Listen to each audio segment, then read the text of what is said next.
ගෙවන්නට වූහ.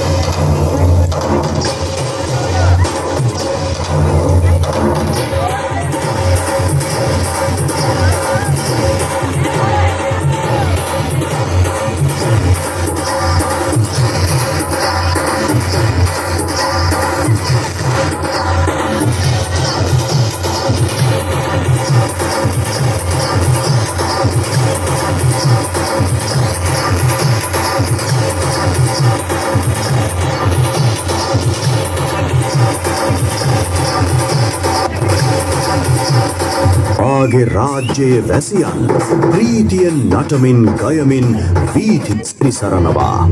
එය මට මහත් ප්‍රීතියක්. ඇයි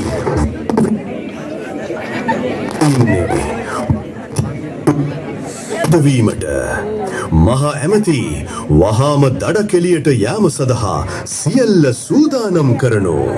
දේවානම්පියතිස්ස රජු සහ පිරිවර දඩකෙලිය සඳහා රජමාලිකාවෙන් පිටත් විය. අද මම මවුන් මගහැර යා යුතුයි. මට අද තනිව දඩයම් කිරීමට සිද්ධේ. අද හරීම නිස්කලංක භාවයක් මේ වනය තුල පවතින්නේ. දඩකෙලිය සඳහා මේ ස්ථානය සුදුසු බවක් පෙනේ. ශබ්ද නොනගා යා යුතුයි ඉදිරියට. අර ඉන්නේ අතන මුවෙක්.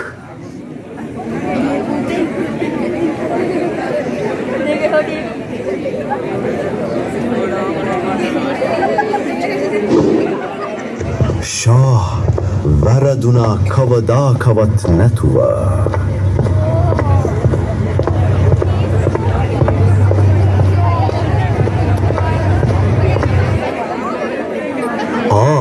අර ඉන්නේ මෙවර නම් නිසි ලෙස ඉලක්කය ගත යුතුයි.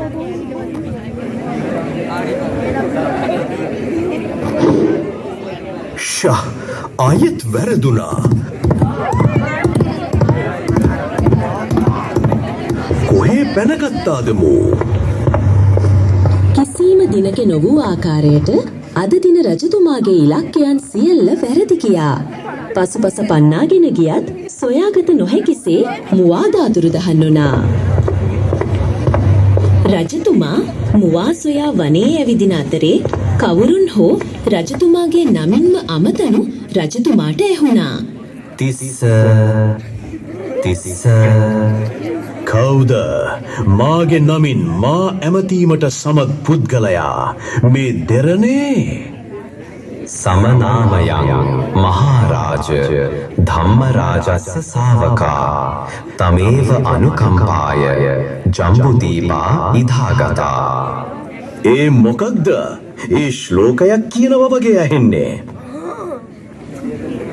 මහරාජ අප සර්වඥයන් වහන්සේගේ ශ්‍රාවකයන් වූ ශ්‍රමණයන් වහන්සේලා වන්නෙමු. ඔබට අනුකම්පාව පිණිසම ජම්බුද්වීපයේ සිට වැඩම කළෙමු. ස්වාමිනී, මේ ආකාරයේ තවත් ශ්‍රමණ වහන්සේලා ජම්බුද්වීපයේ සිටීද? සිටී මහරාජ. මහරාජ මේ ගහකොළ අවන්ට හානියක් කිරීමට ඔබට අයිති. ඔබ මේ භූමියේ හිමිකරුවා නොවූ භාරකාරයයි. ස්වාමිනී, කුමකින්ද ඔබ වහන්සේලා වැඩියේ? අපි ගොඩිනුත් නොවැඩියමු, දියනුත් නොවැඩියමු. ඉන්පසු එම ස්වාමින් වහන්සේලා රජතුමාගෙන් ප්‍රශ්න ඇසීමට පටන් ගත්තා. මහරාජ මේ ගසේ නම කුමක්ද? ස්වාමිනී, මේ අඹ ගසකි. මහරාජ මේ අඹ ගස හැර වෙනත් අඹ ගස් තිබේද? තව බොහෝ අඹ ගස් ඇත ස්වාමීනි. මේ අඹ ගසත් ඒ අඹ ගසුත් හැර වෙනත් ගස් තිබේද? ඔව් ස්වාමීනි, තව බොහෝ ගස් ඇත. ඒත් ඒවා අඹ ගසුත් අඹ නොවන ගසුත් හැර වෙනත් අඹ ගස් තිබේද? තිබේ ස්වාමිනි, ඒ මේ අඹ ගසයි. මහරාජ ඔබට නෑයෝ සිටීද?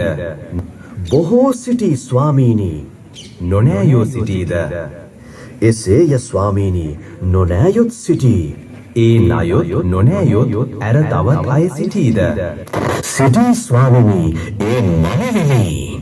මහරාජ්, ඔබ බොහෝ නුවණ ඇත්තෙක් සේ පෙනේ. ඔබට අපි මේ උතුම් වූ දර්ශනය දායාද කරන්නමු. බුද්ධං සරණං ගච්ඡාමි ධම්මං සරණං ගච්ඡාමි සංඝං සරණං ගච්ඡාමි. ඒ අවස්ථාවේදී දේවානම්පියතිස්ස රජතුමා බුද්ධ ධර්මය වැළඳගත්තා. ඉන්පසු මුළු මහත් ශ්‍රී ලංකාවම බෞද්ධ රාජ්‍යයක් බවට පත් වුණා.